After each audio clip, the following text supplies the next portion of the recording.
पिबत भागवतम रसमालयम की इस वर्तमान श्रृंखला में आपका हार्दिक अभिनंदन है। श्रीमद् भागवत महापुराण की भाव यात्रा पंचम स्कंद के 25वें अध्याय तक आ पहुंची। पिछले कुछ अध्यायों में भूगोल, खगोल, नदियों, पर्वतों, समुद्रों आदियों की स्थिति का वर्णन आपके समक्ष रखा गया।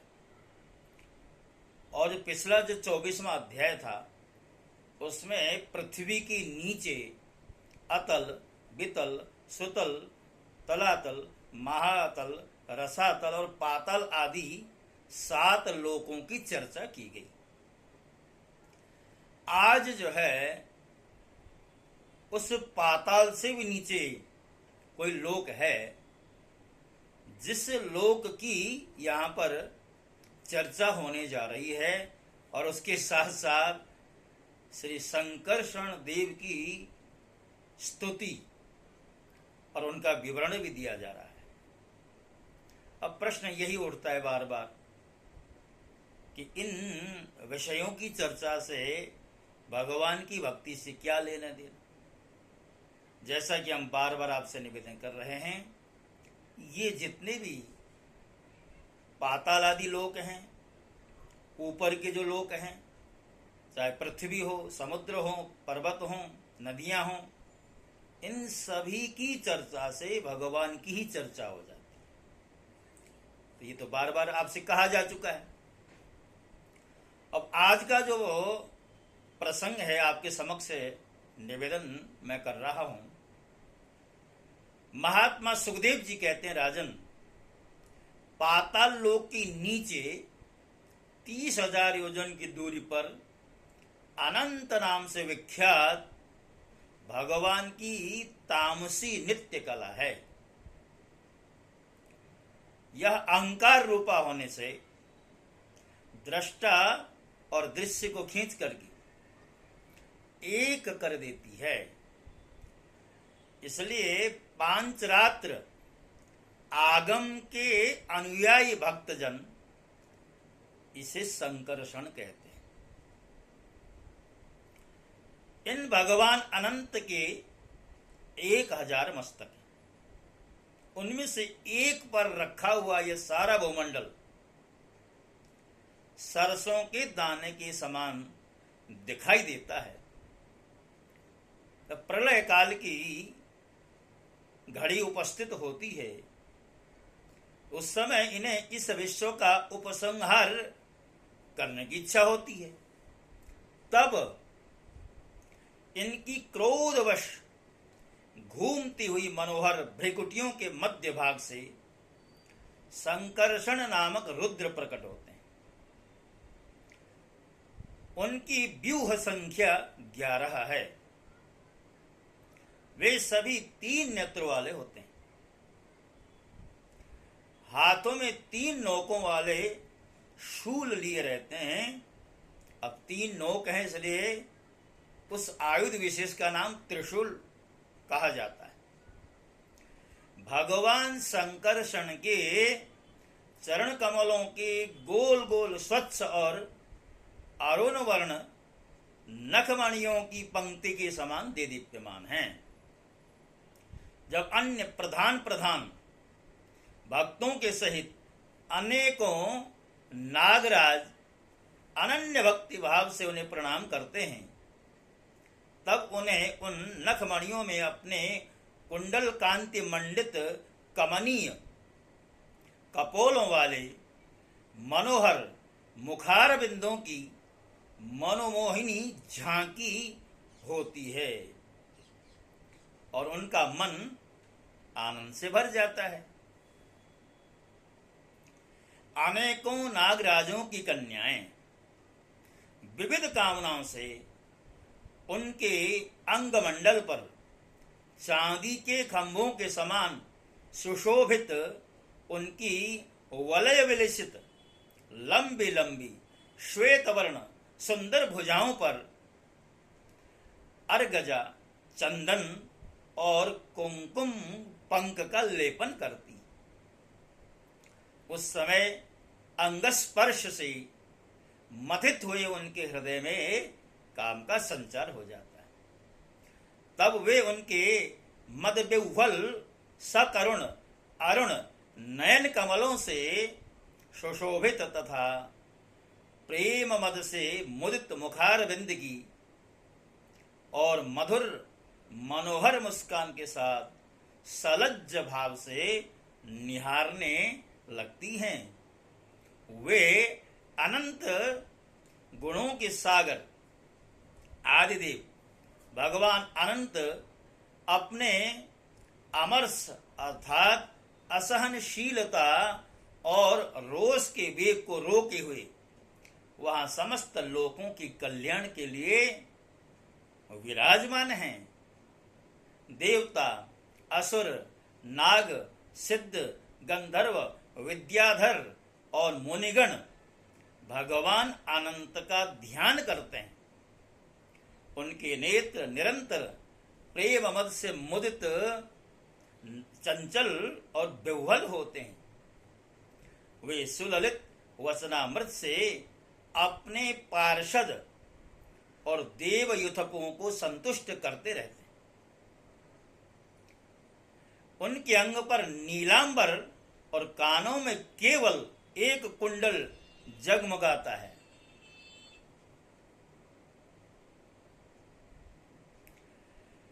तथा उनका सुभग और सुंदर हाथ हल की मुठ पर रखा रहता है।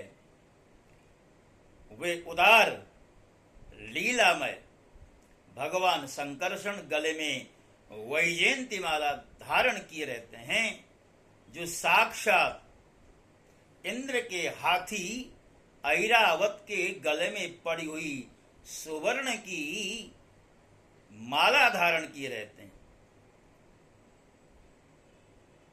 जिसकी कांति कभी फीकी नहीं पड़ती। ऐसी नवीन तुलसी की गंध और मधुर मकरंद से उन्मत्त हुए भौरे निरंतर मधुर गुंजार करके उसकी शोभा बढ़ाते हैं। परीक्षित, इस प्रकार भगवान अनंत महात्म्य श्रवण और ध्यान करने से मुमुक्षुओं के हृदय में आविर्भूत होकर उनकी अनादिकालीन कर्म वासनाओं से ग्रथित सत्व, रज और तमो गुणात्मक अविद्यामयी हृदय ग्रंथि को तत्काल काट डालते हैं। उनके गुणों का एक बार ब्रह्मा जी के पुत्र भगवान नारद ने तुम्बरु गंधर्व के साथ ब्रह्मा जी की सभा में इस प्रकार गान किया था।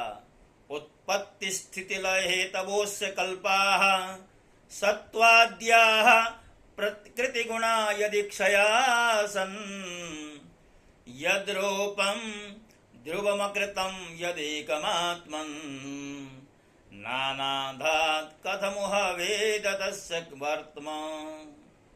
जिनकी दृष्टि पड़ने से ही जगत की उत्पत्ति, स्थिति और प्रलय के हेतुभूत सत्वादि प्राकृत गुण अपने अपने कार्य में समर्थ होते हैं, जिनका स्वरूप ध्रुव अर्थात अनंत और यकृत अर्थात अनादि है, अकृत अर्थात अनादि है, तथा जो अकेले होते हुए ही इस नानात्मक प्रपंच को अपने में धारण किए हुए हैं, उन भगवान संकर्षण के तत्व को कोई कैसे जान सकता है, जिनमें यह कार्य कारण रूप सारा प्रपंच भास रहा है तथा अपने निज जनों का चित्त आकर्षित करने के लिए की हुई जिनकी वीरता पूर्ण लीला को परम पराक्रमी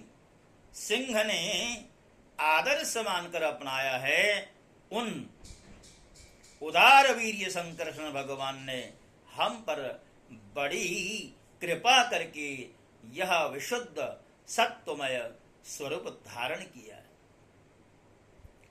जिनकी सुने सुनाए नाम का कोई पीड़ित अथवा पतित पुरुष अकस्मात अथवा हंसी में भी उच्चारण कर लेता है तो वह पुरुष दूसरे मनुष्य के भी सारे पापों को तत्काल नष्ट कर देता है। ऐसे शेष भगवान को छोड़कर मुमुक्षु पुरुष और किसका आश्रय ले सकता है। यह पर्वत नदी और समुद्र आदि से पूर्ण संपूर्ण भूमंडल उन सहस्र शीर्षा भगवान के एक मस्तक पर एक रजह कण के समान रखा हुआ है। वे अनंत हैं, इसलिए उनके पराक्रम का कोई परिमाण नहीं है। किसी के 1000 जीवें हों तो भी उन सर्वव्यापक भगवान के पराक्रमों की गणना करने का साहस वह कैसे कर सकता है। वास्तव में उनके वीर्य, अतिशय गुण और प्रभाव असीम हैं। ऐसे प्रभावशाली भगवान अनंत रसातल के मूल में अपनी ही महिमा में स्थित स्वतंत्र हैं और संपूर्ण लोगों की स्थिति के लिए लीला से ही पृथ्वी को धारण किए हुए। राजन, भोगों की कामना वाले पुरुषों की अपने कर्मों के अनुसार प्राप्त होने वाली भगवान की रची हुए ये ही गतियां हैं इन्हें जिस प्रकार मैंने गुरुमुख से सुना था उसी प्रकार तुम्हें सुना दिया। भक्तों, हमारे यहाँ जो गुरु परंपरा है, गुरु परंपरा से जो निबद्ध व्यक्ति होता है, जो दीक्षित व्यक्ति होता है, वो अपनी ओर से कुछ नहीं कहता। श्रीमद् भागवत के विषय में ऐसा लिखा है, सर्वप्रथम आदि नारायण भगवान श्री विष्णु ने ब्रह्मा जी को श्रीमद् भागवत जी की कथा सुनाई है, इसकी चर्चा सुनाई है। ब्रह्मा जी के द्वारा नारद जी को श्रीमद् भागवत की प्राप्ति हुई है। नारद जी के द्वारा महर्षि वेदव्यास जी को श्रीमद् भागवत की एक तरह से वो परंपरा प्राप्त हुई। वेदव्यास जी से महात्मा सुखदेव जी को और उधर सूत जी को ये भागवत प्रसाद प्राप्त हुआ और वहां से चल करके सूत जी के द्वारा शौनकादियों को मिला और इधर सुखदेव जी के द्वारा राजा परीक्षित को ये परंपरा प्राप्त अमृत तुल्य श्रीमद् भागवत का प्रसाद प्राप्त हुआ।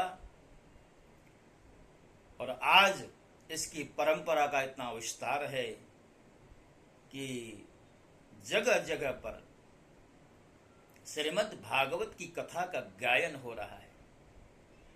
जो परंपरा से दीक्षित कथावाचक हैं, वो मूल जो एक स्रोत है उससे डगमगाते नहीं हैं, किंतु जो परंपरा से जिन्होंने श्रीमद् भागवत का अध्ययन नहीं किया है, वो सुनी सुनाई बातें श्रोताओं के समक्ष रखते हैं।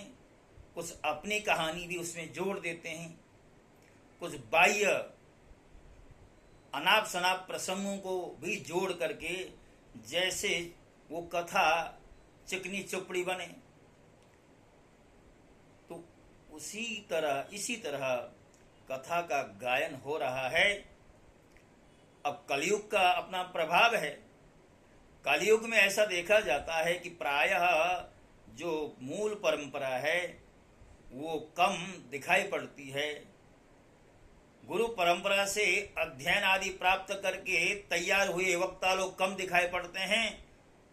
बाकी इधर उधर की बातों को जोड़ तोड़ करके, तोड़ मरोड़ करके, भजनों के माध्यम से, कुछ कथा कहानियों के माध्यम से, कुछ हास्य विनोद के प्रसंगों से लोगों को लुभावनी बात परोसी जा रही हैं, ये दुर्भाग्य का विषय है। इसलिए मैंने इसी बात के मद्देनजर रखते हुए श्रीमद् भागवत का जो मूल भाव है आपके समक्ष रखने का संकल्प लिया है। और इस संकल्प में धीरे धीरे हमारी यात्रा आगे बढ़ रही है। अब आज आपके समक्ष जो 25वां अध्याय रखा जा रहा है, उसमें इस अध्याय का जो अंतिम 15वां जो दंडक है, श्रीमद् भागवत में गद्य भी है और पद्य भी है। अब ये जो गद्य उसको इसमें दंडक कहा जाता है, तो 15वां जो दंडक है वह राजा सुखदेव जी परीक्षित को सुनाते हुए कह रहे हैं, एतावतिर्हि राजन पुंसः प्रवृत्ति लक्षणस्य धर्मस्य विपाकगतय उच्चावचा विसदृशा यथा प्रश्नम व्याचक्षे किमन्यत् कथयाम इति।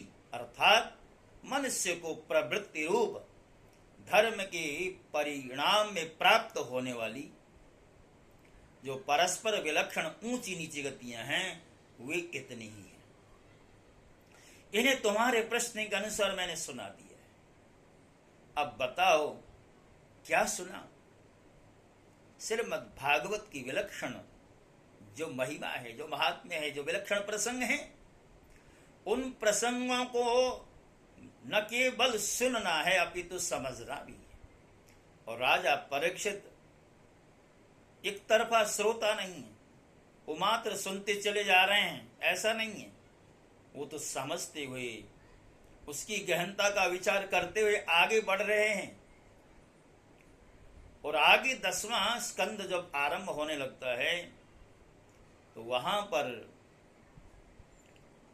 यद्यपि स्पष्ट रूप से तो लिखा नहीं है, किंतु कुछ संत लोग कहते हैं, राजा परीक्षित जी से ये पूछा गया महात्मा सुखदेव जी के द्वारा, आज श्रीमद् भागवत कथा का चतुर्थ दिवस है, क्योंकि चतुर्थे कृष्ण जन्मनि, अर्थात श्रीमद् भागवत के चतुर्थ दिवस का जो प्रसंग होता है उसमें भगवान श्री कृष्ण का जन्म होता है। उससे कुछ देर पहले अर्थात भगवान श्री कृष्ण के जन्म का उपक्रम आरंभ हो उससे कुछ क्षण पहले यूं कहा जा सकता है। तो जब परीक्षित जी से पूछा गया कि क्या राजन आप कितने दिनों से बैठे हैं, भूख और प्यास तो नहीं लग रही? तो राजा परीक्षित ने सुखदेव जी से कहा, निवृत्त तरसैरुपगीयमान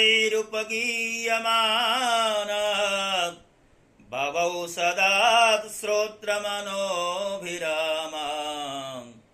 का उत्तम श्लोक गुणानुवादां पुमान् विरज्ये तप विना पशुगणां। श्री कृष्ण गोविंद हरे मुरारे, हे नाथ नारायण वासुदेव। भक्तों, राजा परीक्षित ने बहुत सुंदर उत्तर दिया। कहा, निवृत्त मार्गियों के द्वारा सेव्यमान श्रीमद् भागवत रूपी सुधा का पान करते हुए यदि किसी श्रोता को संसार के पदार्थ याद आए, अर्थात भूख और प्यास सताने लगे, तो समझ लीजिए वो निरा पशुघाती है, अर्थात वो कोई सच्चा श्रोता नहीं है।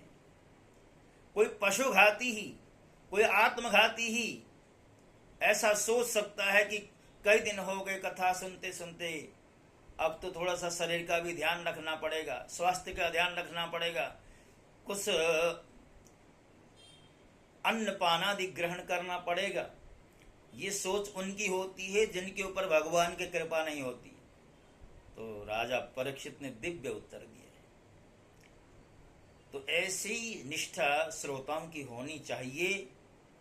तो राजा परीक्षित उन्हीं श्रोताओं में से एक हैं। तो भक्तों, अब जैसे कि हमारी जो श्रृंखला होती है प्रतिदिन एक अध्याय की श्रृंखला आपके समक्ष प्रस्तुत की जाती है।